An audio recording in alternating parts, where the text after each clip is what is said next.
The door beneath the house.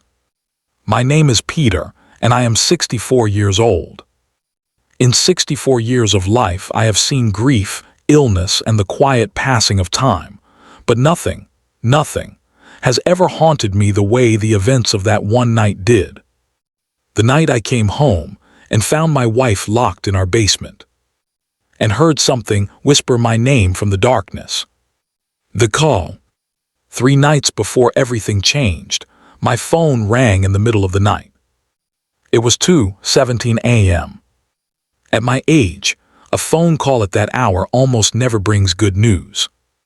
I answered with a trembling voice. "Hello." A nurse from Mercy Hospital spoke softly. "Mr. Peter, I'm sorry to wake you. Your mother's condition has worsened. You should come as soon as possible." My heart sank. My mother, Evelyn, was 89 years old. Pneumonia had taken what little strength she had left. Beside me, my wife Martha stirred. "Peter, what happened?" "It's Mom," I whispered. "I need to go." Martha immediately sat up and squeezed my hand. "Go," she said gently. "I'll take care of everything here." Our daughter Clara, who was 22, was asleep upstairs. She had always adored her grandmother. I dressed quickly, kissed Martha's forehead, and drove into the quiet darkness. I didn't know that would be the last peaceful moment I would have in my home. Goodbye. I stayed by my mother's hospital bed for 3 days. Sometimes she slept. Sometimes she squeezed my hand weakly. On the 3rd evening, she opened her eyes and looked at me with a faint smile. "Peter," she whispered. "I'm here, Mom. You've always been a good son." My throat tightened. She took one last breath. And then she was gone. At 64 years old, I felt like a child again, sitting beside my mother, not ready to say goodbye. But life doesn't pause for grief. After arranging everything at the hospital, I finally drove home. The strange silence. When I pulled into the driveway, something felt wrong immediately. The house looked normal. The lights were on. But the silence was too heavy. Usually when I came home, Martha would greet me at the door. Or Clara would call from upstairs. This time there was nothing. I stepped inside. "Martha." No answer. "Clara." Still nothing. Then I noticed something strange. The basement door had a large metal lock on it. That door had never been locked before. Not once in 30 years. My stomach tightened. Just then Clara came down the stairs. "Dad, you're home." She tried to smile, but her eyes looked nervous. "Where's your mother?" I asked. "She's downstairs." I pointed to the lock. "Why is the basement locked?" Clara hesitated. Then from behind the door, I heard a voice. "Peter."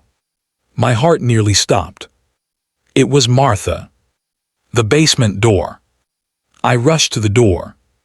"Martha." Her voice sounded desperate. "Peter, please open it." I slowly turned toward Clara. "Why is your mother locked in the basement?" Clara's face turned pale. I didn't know what else to do. My hands trembled as I grabbed the key hanging nearby. The moment the lock clicked open, the door flew inward. Martha ran up the stairs and wrapped her arms around me. She was shaking. Her eyes were red from crying. "Oh, Peter," she sobbed. "What happened?" I asked. Before she could answer, Clara shouted. "Don't believe her." Accusations. The room filled with tension. Clara wiped tears from her face. "Mom tried to hurt me." Martha's eyes widened. "That's not true." I raised my hands. "Enough, one at a time." I looked at Clara. "Explain." She took a deep breath. "After you left for the hospital, Mom started acting strange." "How strange?" "She said someone was watching the house. She barely slept. She kept checking the basement. Martha shook her head. I was protecting you. Clara continued. Yesterday she grabbed me and tried to drag me downstairs. Why? I asked. Clara's voice trembled. She said I wasn't her daughter anymore. Martha's story. I turned to my wife. Martha, please tell me what's going on. She looked at me with fear in her eyes. Peter, there's something in the basement. Clara rolled her eyes. See, this is what I mean. But Martha continued. The night you left, I heard footsteps downstairs. Maybe Clara. No, Martha said firmly. Clara was asleep. My chest tightened. What kind of footsteps? Slow, heavy ones. She swallowed. I went downstairs to check. And Martha's voice dropped to a whisper. There was someone standing in the corner. Who? She looked at Clara. It looked exactly like her. The impossible. The room fell silent. Clara laughed nervously. That's ridiculous. Martha shook her head slowly.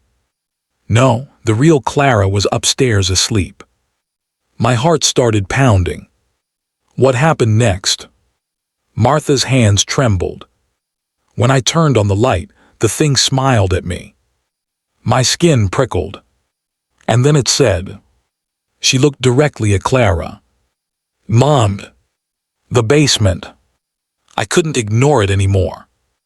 I'm checking the basement, I said. I walked down slowly. The light flickered as I turned it on. Everything looked normal. Boxes. Old tools. Furniture. But something caught my eye. Footprints. 2 sets of them. One leading upstairs. And one standing in the corner. My heart hammered in my chest. Slowly I turned my head. And for one brief moment, I saw her. A young woman standing in the corner. With Clara's face. Smiling. Then the light flickered. And she was gone. Later that night. Eventually the house grew quiet. Everyone tried to sleep. But I couldn't. Around midnight, I walked to the kitchen for water. As I passed the hallway mirror, I froze. Behind me stood Clara. Smiling. But something about the smile felt wrong. Too wide. Too still. I spun around. The hallway was empty.